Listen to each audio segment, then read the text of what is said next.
for the last 24 years. How do you develop an above average income? And the answer is, become an above average person.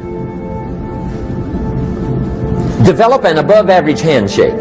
Some people want to be successful, they don't even work on their handshake. As easy as that would be to start on. They let it slide, they don't understand. Develop an above average smile. Develop an above average excitement. Develop an above average interest in other people. Develop an above average intensity to win. See, that'll change everything. Probably one of the most frustrating experiences in life is looking for an above average job with above average pay without becoming an above average person. It's called frustration.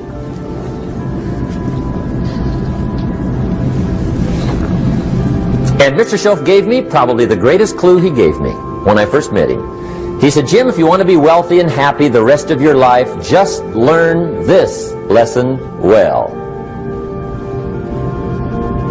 He said, learn to work harder on yourself than you do on your job.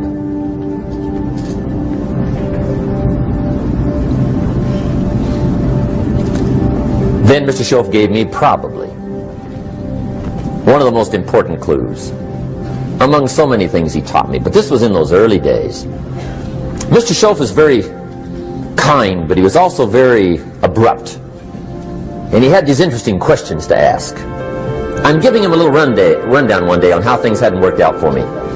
He said, Mr. Rohn, I've got the answer for you if you will listen carefully.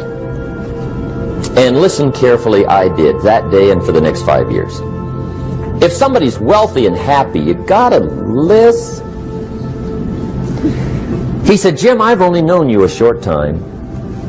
But he said, it's already my honest opinion that for things to change for you, you got to change. That wasn't quite the answer I was looking for. But that's the answer he gave me, and I pass it along to you. For things to change for you, you've got to change. Otherwise, it isn't going to change. Before I met Mr. Shoaff, I used to say, I sure hope things will change. Right? That seemed to be my only hope. If it isn't going to change, I'm in serious trouble. And then I discovered it isn't going to change, so I'm in serious trouble.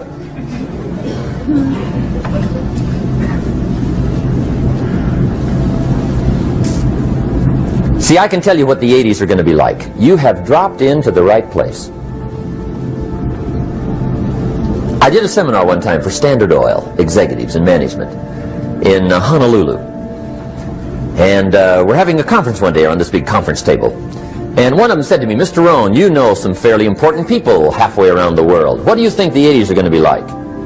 I said, gentlemen, I do know the right people. I can tell you. So they all listened very carefully. And I said, gentlemen, based on my wide experience, I can really honestly say to you, in my opinion, in the 80s, it's going to be about like it's always been. Aren't you glad you came? That's inside. I don't pass that around just everywhere. Now, of course, I said that to make a point, but I also said it because it's accurate. It's going to be about like it's always been. It isn't going to change. The tide comes in, and then what? It goes out. For 6,500 years that we know of, recorded history, and probably long before that. So it is not going to change. It gets light, and then what? It turns dark. 6,500 years. See, it's not likely to change. And we're not to be startled by that. If the sun goes down, the guy says, what's happened, what's happened? It means he hasn't been here long, I guess, right? It always goes down about this time. The guy says, well, I don't like that arrangement. Well, you got to talk to somebody besides me, right? It gets light, then it turns dark. In rotation, the next season after fall is what? Winter. Pray tell, how often does winter follow fall? Every year regularly for the last 6,500 that we know of. See, it is not going to change. Now, some winters are long, and some are short, and some are hard, and some are easy, but they always come right after falls. It isn't going to change. Sometimes you can figure it out, sometimes there's no way to figure it out. Sometimes it goes well, sometimes it gets in a knot. Sometimes it sails along, sometimes it gets in reverse. See, that's not going to change. The last 6,000 years reads like this: opportunity mixed with difficulty. That's how it reads. It isn't going to change. The man says, well, if it isn't going to change, how will my life ever change? Answer, when you change. And whether I'm talking to high school kids or business executives, my message is always the same. And it goes like this: the only way it gets better for you is when you get better.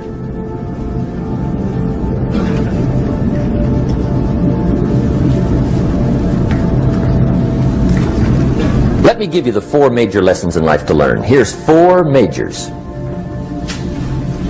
It's good to study the majors.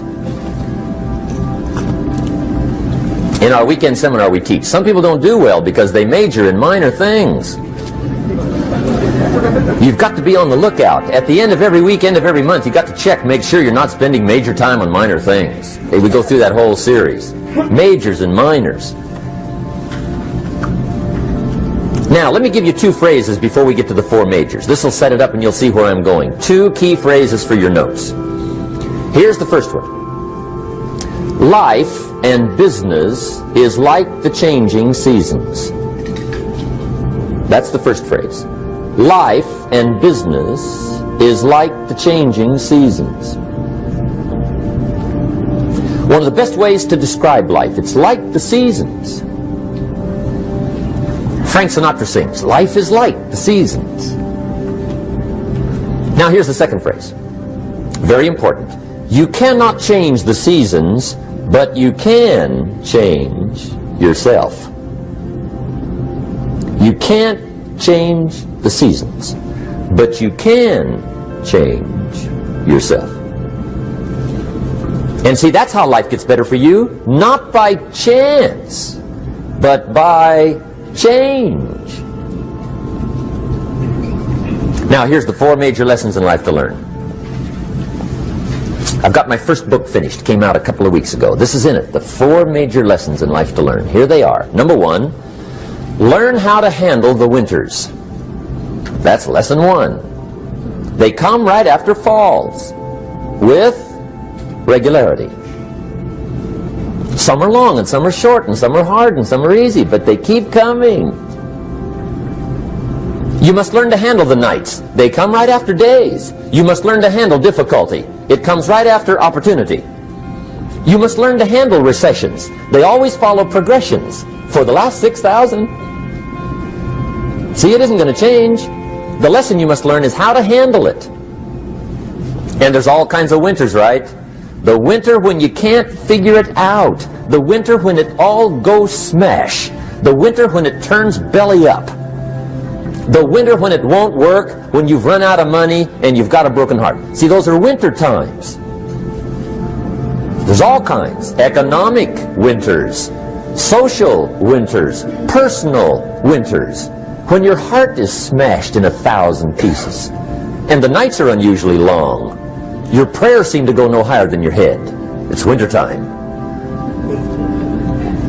Barbara Streisand sings, it used to be so natural to talk about forever, but used to be's don't count anymore. They just lay on the floor till we sweep them away. You don't sing me love songs, and you don't say you need me, and you don't bring me flowers anymore. A song of winter. But see, the disappointments come. Those are normal. That's part of life. But the question is, how do you handle it?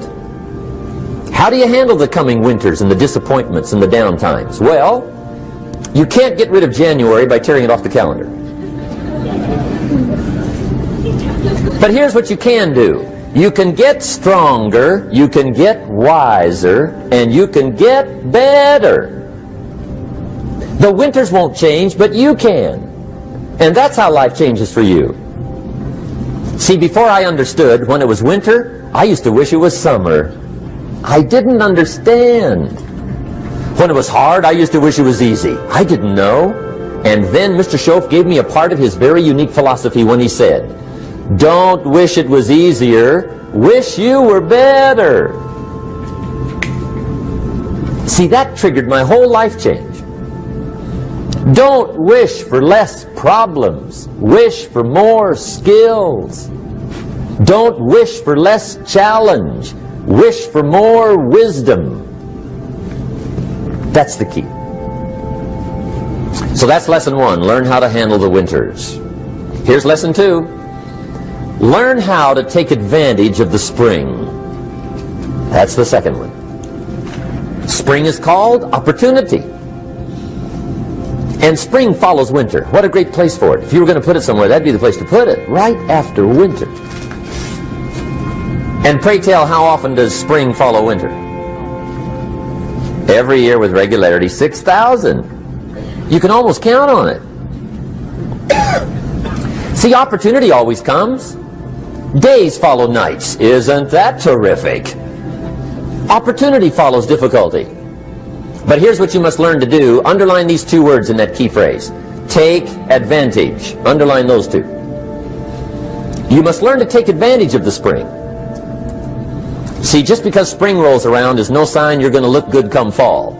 You gotta do something with it. In fact, you have to get good at one of 2 things in life. Planting in the spring or begging in the fall. Or get somebody to do it for you. See, those are about the only alternatives.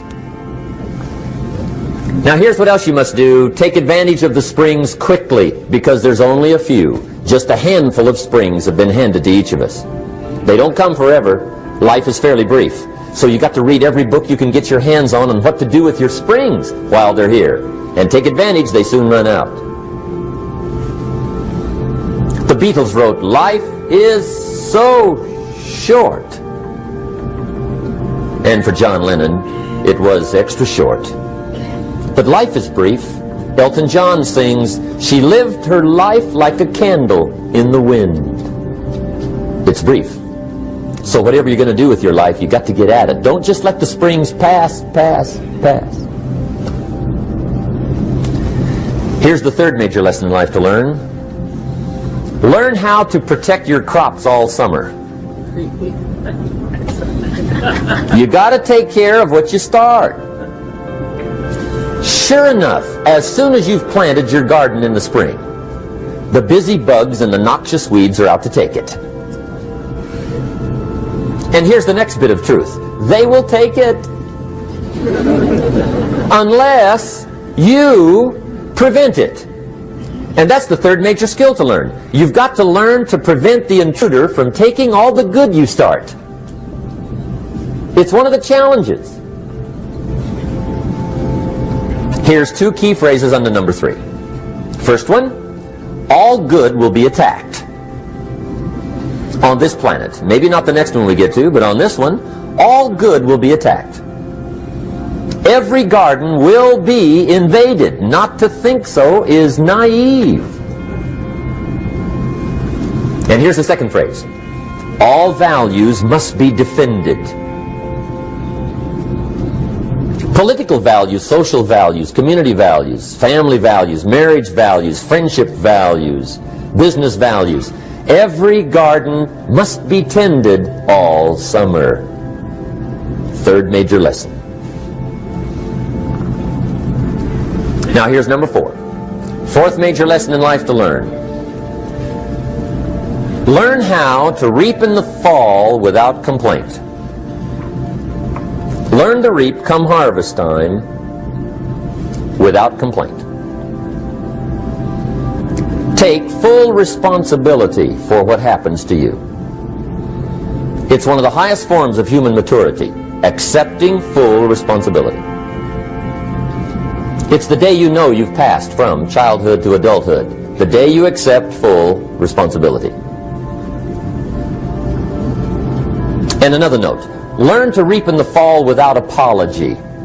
Without apology if you do well, and without complaint if you don't. That's maturity. I used to have that long list of reasons why I wasn't doing well. To explain. You got to explain, right? Otherwise you're going to look bad. I used to have this funny list called Reasons for Not Looking Good.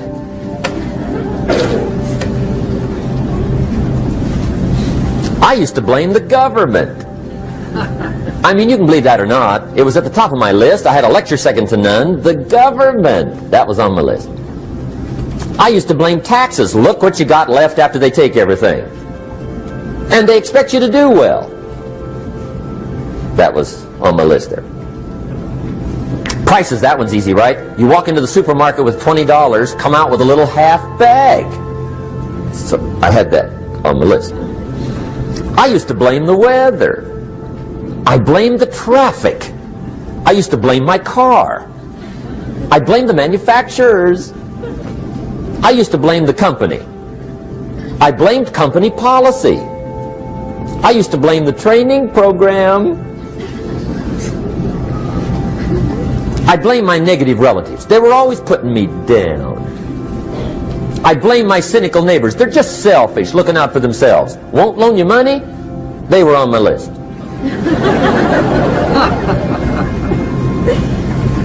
I used to blame the economy. I blame the community. That's a pretty good list for not doing well, isn't it? I thought it was good.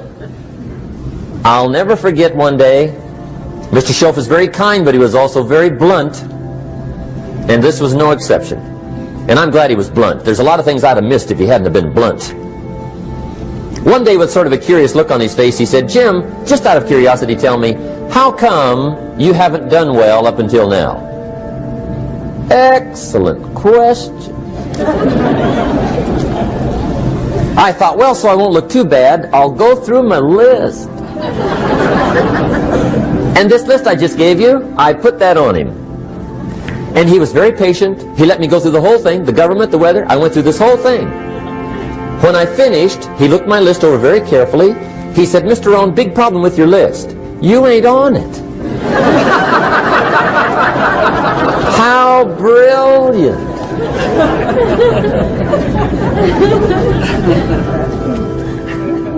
When I went to work for him a few months later, I learned very quickly to tear up my list, reasons for not doing well, and I threw it away. And I got me a fresh piece of paper. And I put one word on it. Me. There's a Black Heritage spiritual that says, "It's not my mother nor my father, nor my brother nor my sister, but it's me, oh Lord, standing in the need of prayer." See, I used to blame everything outside. And then let me give you a little philosophy that helped turn my life around. For your notes, here it is. It's not what happens that determines the quality or the quantity of your life. It's not what happens. And the reason is because what happens to about everybody. No different. The sun went down on all of us last night.